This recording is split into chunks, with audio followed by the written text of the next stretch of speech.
सतलोक के मालिक कबीर परमात्मा के पाने की आपको विधि बताते हैं। सुन आत्मा चितला के और सतपुरुष से कर ले सगाई, गुरु बिचौला बना के। आप जी की सगाई करवा दी इस दास ने सत्य पुरुष से सभी की।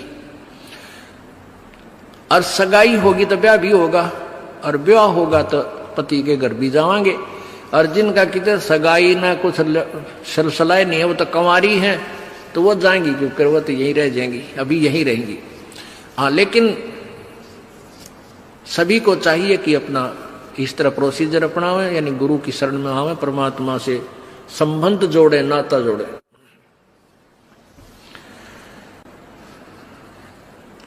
सतपुरुष से कर ले सगाई, गुरु बिचौला बना के। फिर सत्संग बान बैठिए लाडो और दान की मेहंदी रचा के। जैसे बान बिठाया करते हैं, 5-6 दिन बिठाया करते हैं, 6-7 दिन,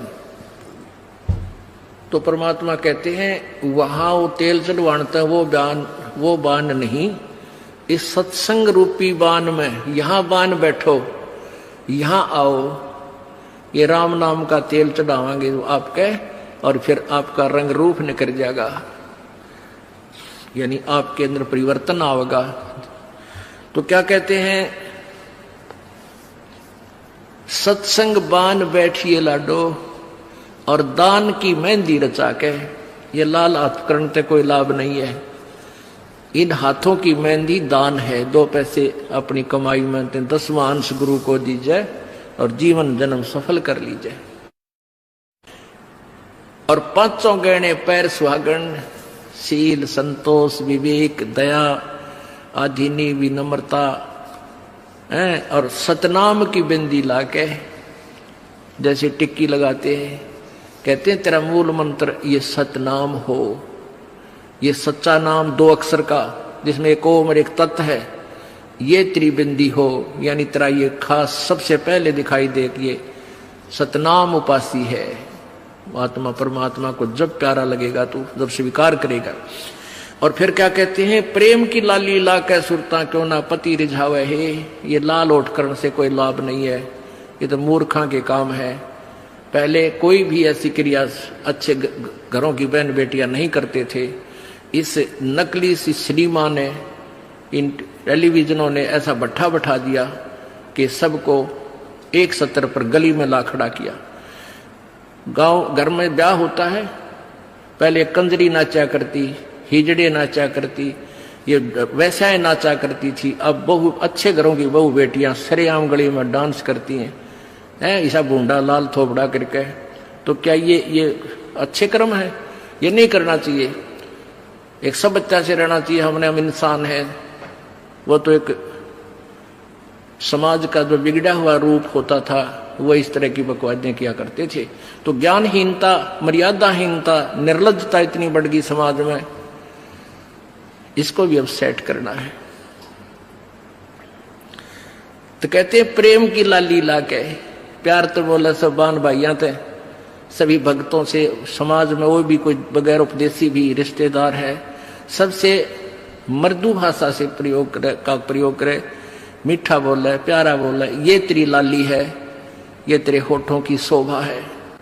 फिर कहते हैं जाप अजप्पा जप के अपना दहेज बना लिए। ओह, ये भक्ति की कमाई जो श्वास उश्वास से ये अजप्पा जाप कहलाता है। कहते इसका जाप करके तू अपना ये दहेज बना, यानी धन जोड़ ले, जो आगे लेकर जाना है, दहेज जो अपने पति के घर लेके जाना है। पहले कुरीति थी कि जो लड़की घना धन लेकर आती थी दहेज का, उसका आदर पूरा परिवार करता था। ऐसे हमारे हम भ्रमित थे, अज्ञानता थी। तो उसी दृष्टिकोण से ये कहा गया है कि जैसे अच्छा ज्यादा दहेज लाने वाली बहु पुत्र वधू अपने ससुराल में आदर सत्कार पाती है, ऐसे ही तू डट के भजन कर, घना दहेज बना ले। सत्य अजप्पा जाप का, अजप्पा जाप जप के अपना दहेज बना लिए, अनहद बाजा बाजन लागे फिर खुशी बना लिए। ओह, जैसे लड़की का पता लग गया कि आज ब्याह है, लड़की की का आज विवाह है। अब कई बच्चे बकाया करें, न्यों कहेंगे ए तेरी बारात आ गई, और फिर न्यों कहें कोई ना आई क्यों ना जीवरी है, यानी उसने खिजाया करते हैं। तो फिर वो लड़की सोच लेती है बांधन दे दे भौंके जाएंगे। तो कहते हैं जब वो बाजा बाजन लाग जा तब सोच लिए बात लवा लाग ली कि आ गई बारात। तो कहते हैं आप भक्ति जब करोगे तो आपको ऑटोमेटिकली आपके ये ऊपर के यहां से ऊपर के हिस्से में बहुत सी आवाजें, कई प्रकार की आवाजें आने लग जाएंगी। इसमें जो हमें आवाज सुनती हैं ये प्राथमिक भक्ति की लक्षण है, अंतिम नहीं है। हाँ, ये भी सुननी चाहिए, सुनेंगी, आपको अवश्य सुनेंगी, ना चाहते हुए भी सुनेंगी। और कभी सुनना चाहो तो कभी 2, 4, 10 मिनट, कभी कभी डेली नहीं, कभी ऐसे कान बंद करके एकांत स्थान पर सुन लेना, आपको सारा साजबाज अंदर बाजता दिखेगा, जिसकी भक्ति इस लक्षण हो गए। कुछ एक को वैसे भी सुनती है जिनके पूर्व जन्म की भक्तियां होती हैं और फिर धीरे धीरे उनकी बंद हो जाती हैं, आगे कुछ नहीं सुनती, चाहे वो किसी का नाम जाप ले रखा है। तो वो तो ऐसा सुनना, ये देखना तो ऐसा है जैसे आपने बैंक में कमाई करी की और बैंक में पैसे जमा करा दिए, और उस बैंक की कॉपी ने कभी देखना चाहो तो खोल के देख लो। और ये दूसरे जो पंथ बताए हैं, ये साधना, इनकी नाम गलत हैं और कहते हैं ध्यान लगाओ, मेडिटेशन करो, कान बंद करके, आंख बंद करके, अंदर आवाज सुनो, शब्द सुनो। ये कोई फायदा नहीं। अब जैसे धंधा करता नहीं और बैंक में जब पूर्व जन्म की पहले की जो डिपॉजिट है 20-30 हजार, उसने रोज देखे जाने कहा 20,000 है, और 20,000 में काम तो ना चले, फिर वो निकलवाने भी उसी में तो पड़ेंगे, वो एक दिन जीरो हो जाएंगे। वो तो जैसे आपको ये आभास होंगे किसी भी वस्तु का, जैसे हम हमारी आंखों, आपकी जो भक्ति करते हैं उनकी आंखों के सामने बहुत सी चीजें ऐसे चलती दिखाई देंगी। कभी तो ऐसा आभास होगा जैसे कोई मक्खी आ गई, कोई मच्छर जा रहा है, या कोई ऐसी कोई लाइन सी दिखाई देती है। तो ये आपकी भक्ति की कमाई है, प्रतिफल आपको दिख रहा है। और कई एकादा क्या करे हमारे भक्त, एक बहन भगत भाई आया ने बोला जी मैंने तो आंख दिखा ली, मेरी तो आंखों में डिफेक्ट हो गया। वहां क्या हो गया कि आगे मेरा काला काला दिखे जा, नो देखूं जब भी दिखा, मन तो कई डर भी लग जाता है। और डॉक्टर का इसका ऑपरेशन करेंगे, रमा भले आदमी क्यों आंख फुड़वावे, ये तेरी भक्ति की कमाई दिखाई दे रही है, तेरी जो बैंक में जमा कराए हैं वो कॉपी में दिखे तेरे को। ये तो भगवान आत्मा ने दिखेंगे बेटा, जिनकी कमाई शुरुआत हो चुकी है। जेता अंजन आंजी चश्मों में दिखंत नो बोला सचमुच में, कहा सचमुच, फिर खुश हो गया, तेरा गजब भैया। तो ये जो सामने दिखाई देते घबराना नहीं, बहुत से भ्रमित हो जाते हैं क्योंकि बार बार ये दास नहीं बता पाता आपको।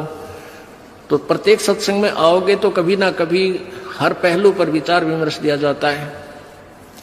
तो घबराना नहीं है, ये आपकी आंखों के सामने कोई वस्तु दिखाई देगी, वो आप ही बताओगे, दास बताओगा तो तुम झूठ भी बोल दोगे।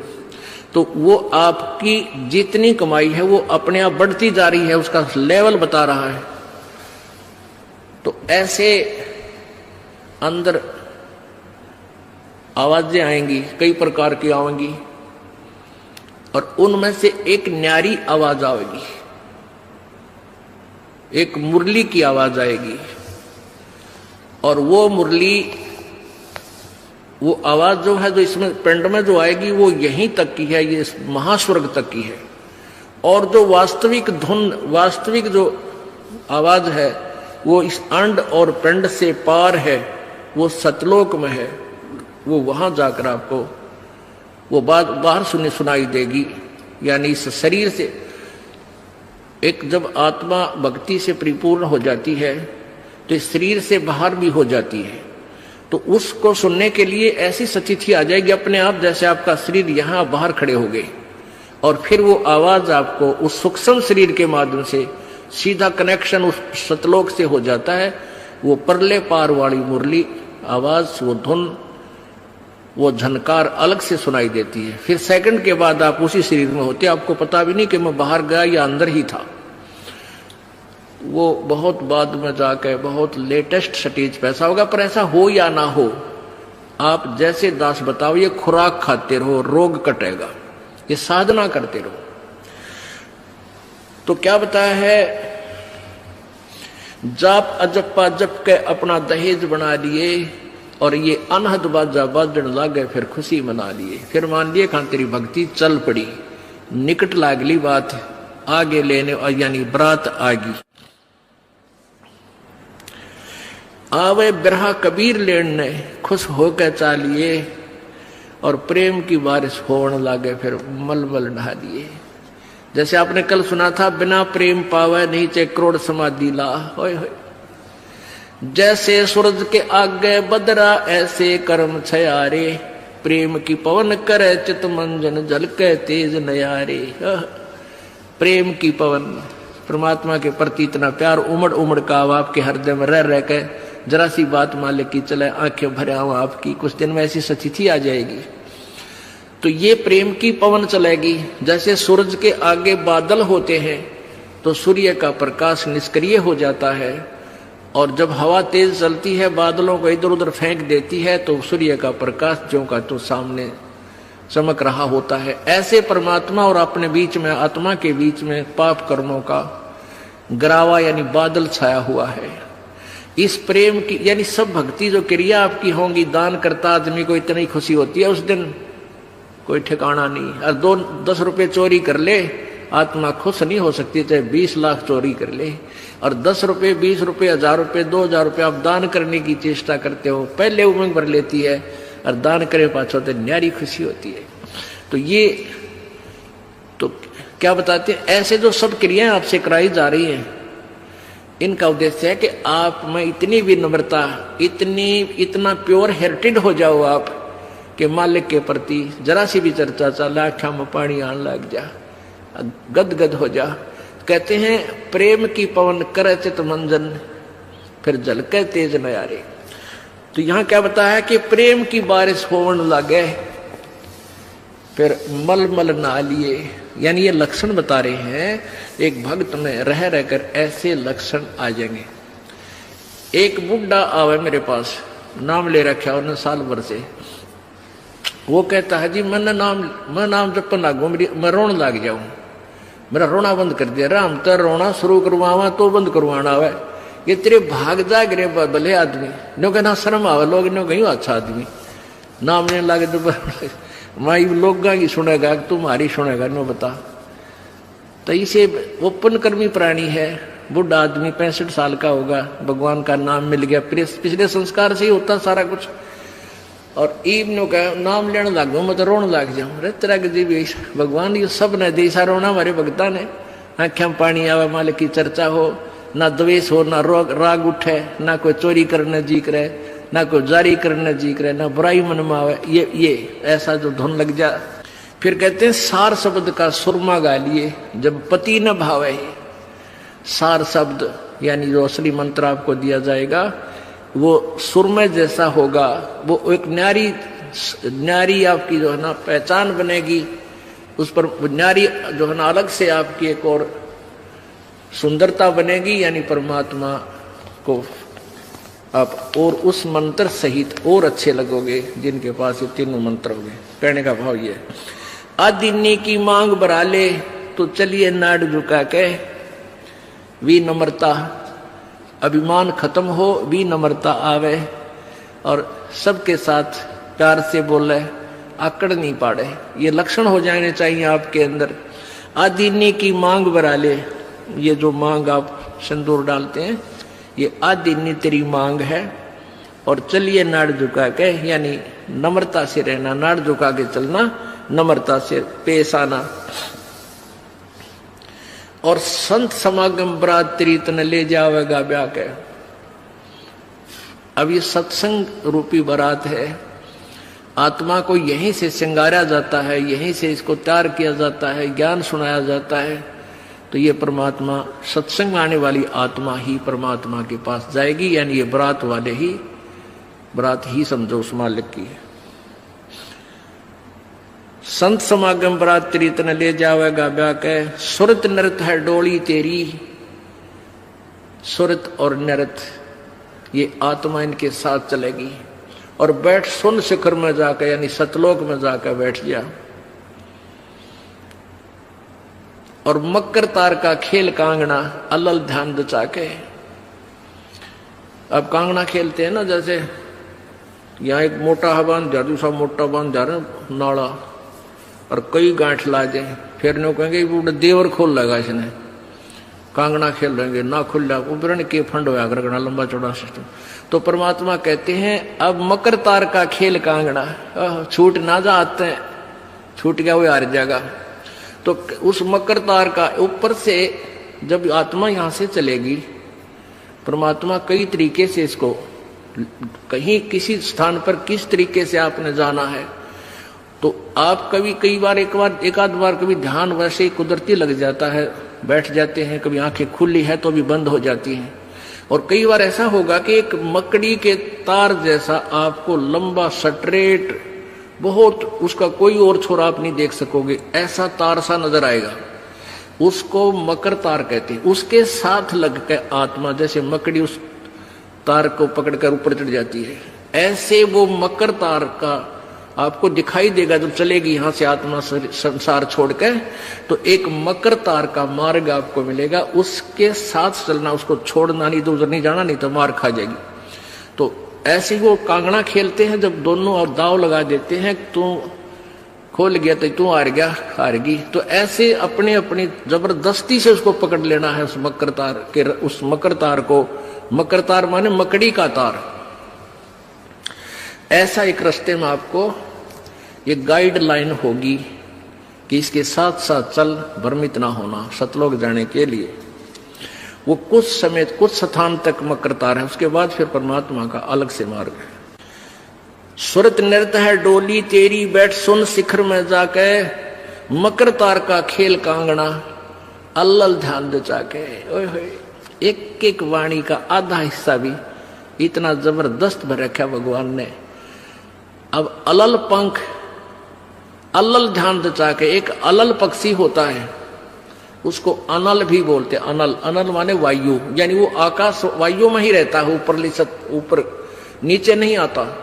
वो अंडे भी ऊपर ही दे देती है वो अलल पक्षी मादा, और उन अंडों को हवा में छोड़ देती है, और ऐसे स्थान पर अंडे देती है, पैदा करती है कि नीचे केले के बन हो, केले के बन। तो केले कैसे फंसे रहा कर, केले के बना बनो आपस में बहुत लंबे लंबे बढ़ जाते हैं। तो वहां आकाश से वो अलल पक्षी बहुत लंबा चौड़ा होता है, वो कम से कम भी सैकड़ों फुट लंबा और 50 फुट की चौड़ाई होती है। इतने बड़े बड़े पर होते हैं उसके, बहुत जबरदस्त लोहे के तौ की तरह, और पंजे होते हैं जैसे नो चमटिया की तरह, खुर जैसे बहुत जबरदस्त नाकुल्ले, बहुत मजबूत, और 4 पैर होते हैं उसके, पक्षी होता। तो वहां से अंडे छोड़ देती है भगवान हवाला है। अंडे नीचे आते हैं हवा की घर्षण से, वो परवरिश को यानी वो पक जाते हैं, और केले के अच्छे भारा भारा अंडे होते हैं, वो 2-2 दड़ी के, और ऊपर तो 1-1 दड़ी के, 5-5 किलो के, और ऊपर तो आते ही वो केलों के पत्तों पर आकर गिरते हैं। उन केलों को तोड़ते हुए सपीटते नीचे आते हैं। तो केलों पर गिरने से, उन केले पर गिरने से, उन पेड़ों पर, तो उसकी स्पीड कम हो जाती है, और तो केले को तोड़ता हुआ वो आसानी से आकर नीचे पड़ता है, और पड़ के फूट जाता है, उसमें से बच्चा निकल जाता है। वो बच्चा वहां फिर उस वन में घूमता है, फिरता है, चारा चरता है, और फिर कुछ दिनों में वो उड़ने लग जाता है, यानी परिपक्व हो जाता है, वो प्रफुल्लित हो जाता है, और वो उड़ कर देखता है, काफी दूर तक उड़ता है, फिर वापस आ जाता है, 1-2 साल तक वही रहता उस वन में। उन पक्षियों के साथ भी घूमता, अपने मित्रों के साथ जो दूसरे पक्षी होते हैं, अन्य जीव जंतुओं के साथ भी घूमता है, लेकिन उनमें उसकी मित्रता नहीं रहती है, क्योंकि उसको पता होता है कि मेरे माता पिता ऊपर हैं, यहां नहीं है। पुण्यात्मा, ये बहुत ही उत्तम ज्ञान है और छुपा हुआ ज्ञान था, ये तत्व ज्ञान है। इसको समझाने के लिए बहुत से उदाहरण आपके समक्ष पेश करने पड़ते हैं ताकि आत्मा अपने परमात्मा की तरफ आकर्षित हो जाए। आपने कैसे रहना इस संसार में, ये अलल पक्षी के बच्चों की तरह। अब वो यहां आए, यहां आसपास उस वन में पक्षी पशुओं के साथ रह रहे हैं, लेकिन उन एक पल भी वहां जाने को नहीं बोलते कि एक बार हम उड़न जोगे हो जावा, उसी दिन भाग जावांगे यहां से। हम जवान हो जावें तो उसी समय चल पड़ेंगे।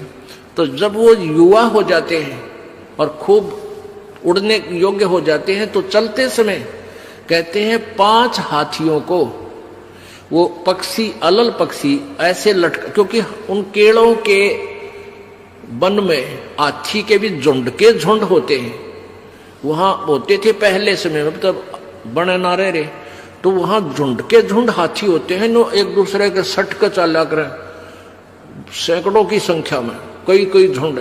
तो वो अलल पक्षी उनके ऊपर झपट्टा मारता है और उसके इतने तेज वो होते हैं 1.5 फुट के पंजे, और उनको ऐसे फंसा लेता है 4 हाथियों में, 5 और 5वें ने नोक मुंह के साथ।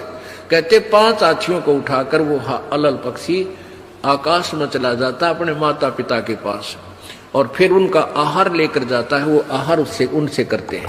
तो अब आप यहां आए हो अलल पक्षी की तरह ध्यान रहे। एक पल भी वो पक्षी का बच्चा अपने माता पिता को नहीं बोलता कि मैं यहाँ का नहीं हूं, मेरे तो ऊपर है माता पिता, और जब मैं यहां से जब जाने जोगा हो जाऊंगा 1 मिनट में चल पड़ूंगा। तो आप उस अलल पक्षी के बच्चे की तरह यहां अब तैयार हो, अच्छी खुराक खाओ राम नाम की, और मजबूत हो जाओ, और चलते समय इस राम नाम की कमाई लेकर ऊपर चलेंगे। अब कहते हैं अलल ध्यान जचा के वो पक्षी का बच्चा एक पल भी वो यहां रह ही नहीं सकता। उसको ये पता होता है, कॉमन सेंस होती है कुदरती, कि मेरे माता पिता वहां है, जिस दिन मैं यहां से जाने योग्य हो जाऊंगा एक पल नहीं रहूं यहां पर। तो ऐसे आपने ये हर दम उस सतलोक में जाने का अलल पक्षी की तरह यू ध्यान लगा कर वो जचा कर रखनी है, इसको भूल नहीं पड़ने देना। मकर तार का खेल कांगना अलल ध्यान जचा के, और बैठ विश्वास सेज बिछा के, जो शब्द छैल आवे है। पुण्यात्मा कह कबीर सुनो भी साधो, मैं तो हूं विश्वास में। जो क्रिया जो साधना आपको बताई जाती है, वो साधना वो है जो सब सदग्रंथों में प्रमाणित है, और वो है जिन महापुरुषों ने परमात्मा पाया उन्होंने भी यही क्रियाएं की। तो आप एक विश्वास रूपी सेज पे, जैसे दुल्हन होती है अपने पति के इंतजार में वो बैठ जाती है, तो ऐसे ही कहते तू अपना विश्वास रूपी सेज बिछा के इंतजार कर उस परम पिता के आने की। विश्वास तेरी सेज है, यानी तेरा विश्वास है तो मालिक आवेगा, और विश्वास नहीं है तू वहां से चला गया कि तो फिर पति कहां मिलेगा। कहने का भाव ये है कि डगमग नहीं होना है, अपना विश्वास दृढ़ रखना। जो बताया गया ये विधि और यही भक्ति आपको परमात्मा मिलाएगी। यानी शब्द छैल का अर्थ है वो अविनाशी परमात्मा, शब्द अर्थ अविनाशी को कहते हैं। अविनाशी परमेश्वर तेरा पति तुझे वहां लेने आएगा, और इस प्रकार हम परमात्मा पाएंगे। बोलो सतगुरुदेव। सतलोक के मालिक कबीर परमात्मा के पाने की आपको विधि बताते हैं। सुन आत्मा चतला के, और सतपुरुष से कर ले सगाई, गुरु बिचौला बना के। आप जी की सगाई करवा दी इस दास ने सत्य पुरुष से सभी की, और सगाई होगी तो ब्याह भी होगा, और ब्याह होगा तो पति के घर भी जावांगे। और जिनका कितने सगाई ना कुछ सलसलाए नहीं है, वो तो कंवारी हैं, तो वो जाएंगी, क्योंकि वो तो यहीं रह जाएंगी, अभी यहीं रहेंगी। हाँ, लेकिन सभी को चाहिए कि अपना इस तरह प्रोसीजर अपनावे, यानी गुरु की शरण में आवे, परमात्मा से संबंध जोड़े, नाता जोड़े।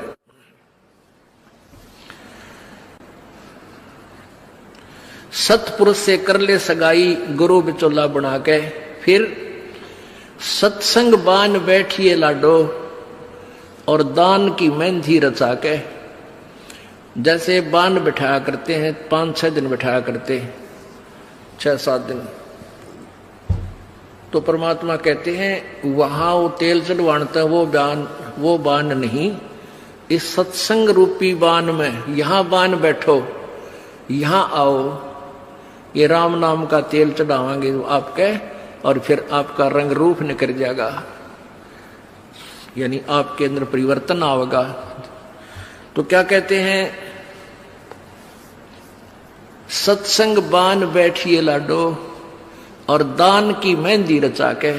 ये लाल हाथ करने से कोई लाभ नहीं है, इन हाथों की मेहंदी दान है। 2 पैसे अपनी कमाई में 10वां अंश गुरु को दीजिए और जीवन जन्म सफल कर लीजिए। और 5 गहने पैर सुहागन, शील, संतोष, विवेक, दया, आधीनी, विनम्रता, और सतनाम की बिंदी लाके, जैसे टिक्की लगाते हैं, कहते हैं तेरा मूल मंत्र ये सतनाम हो, ये सच्चा नाम 2 अक्षर का जिसमें एक ओम और एक तत् है, ये त्रिबिंदी हो, यानी तेरा ये खास सबसे पहले दिखाई दे कि ये सतनाम उपासी है। आत्मा परमात्मा को जब प्यारा लगेगा तो जब स्वीकार करेगा। और फिर क्या कहते हैं, प्रेम की लाली ला कै सुरता क्यों ना पति रिझावे है।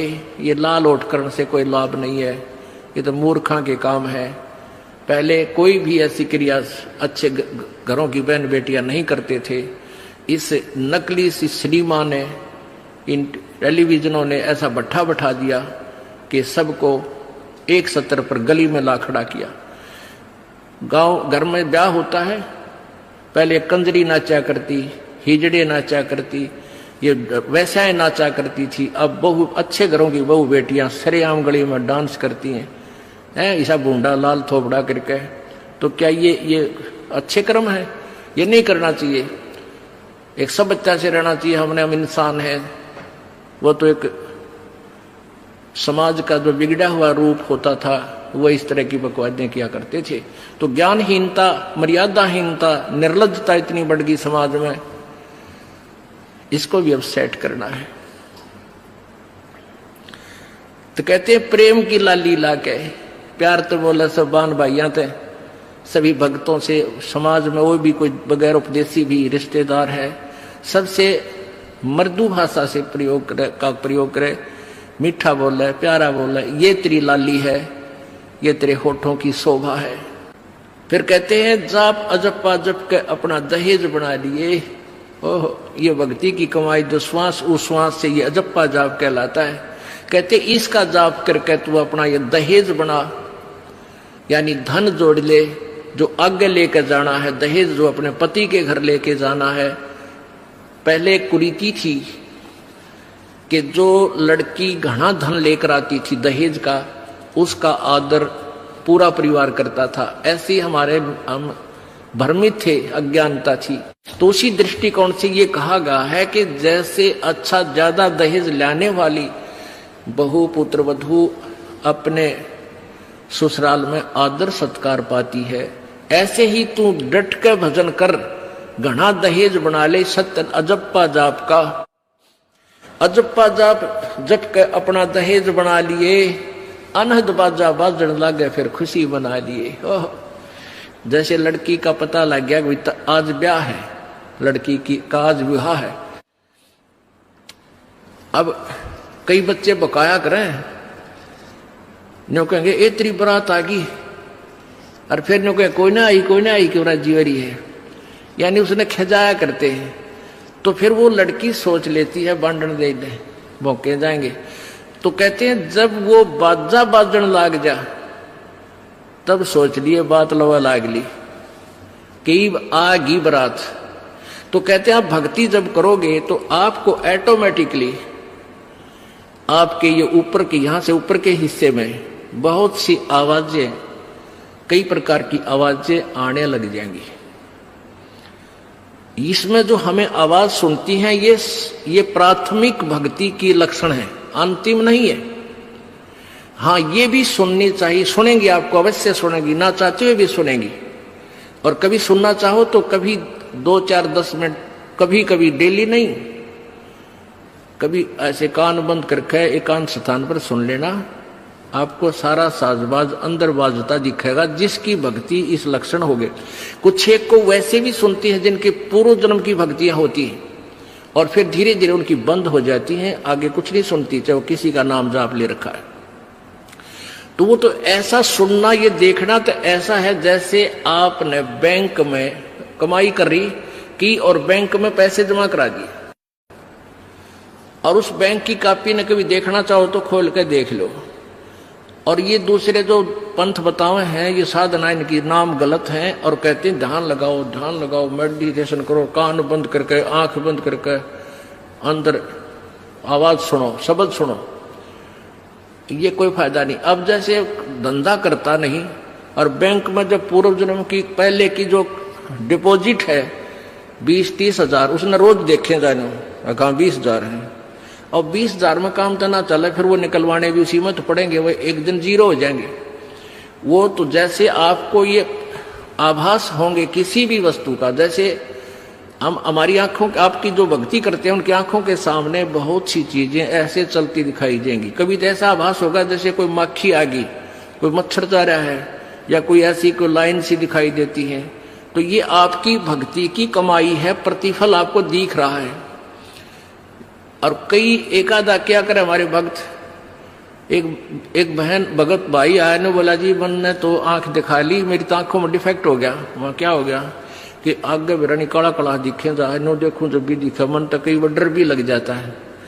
और डॉक्टर का इसका ऑपरेशन करेंगे, रमा भले आदमी क्यों आंख पड़वावे, ये तेरी भक्ति की कमाई दिखाई दे रही है, तेरी जो बैंक में जमा कराए हैं वो कॉपी में दिखे तेरे को। ये तो भगवान आत्मा ने दिखेंगे बेटा, जिनकी कमाई शुरुआत हो चुकी है। जेता अंजन आंजिए चश्मों में दिखंत, न बोला सचमुच में, कहा सचमुच, फिर खुश हो गया तेरा गजब भैया। तो ये जो सामने दिखाई देते, घबराना नहीं। बहुत से भ्रमित हो जाते हैं, क्योंकि बार बार ये दास नहीं बता पाता आपको। तो प्रत्येक सत्संग में आओगे तो कभी ना कभी हर पहलू पर विचार विमर्श दिया जाता है। तो घबराना नहीं है। ये आपकी आंखों के सामने कोई वस्तु दिखाई देगी, वो आप ही बताओगे, दास बताओगा तो तुम झूठ भी बोल दोगे।